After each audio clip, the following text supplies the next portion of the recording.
Assalamualaikum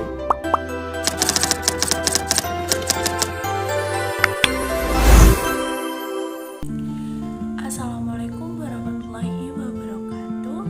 Di sini saya Najwa Siswa Maskana akan sedikit menjelaskan tentang psikologi barat dan psikologi Islam. Nah, dari teman-teman, apakah sudah tahu apa itu jiwa dan bagaimana cara kita memahami?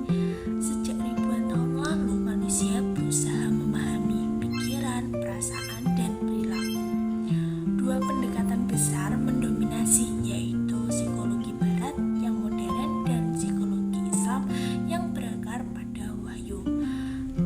Keduanya memiliki cara pandang yang unik, tapi juga memiliki titik temu. Psikologi barat berkembang pesat sejak abad ke-19.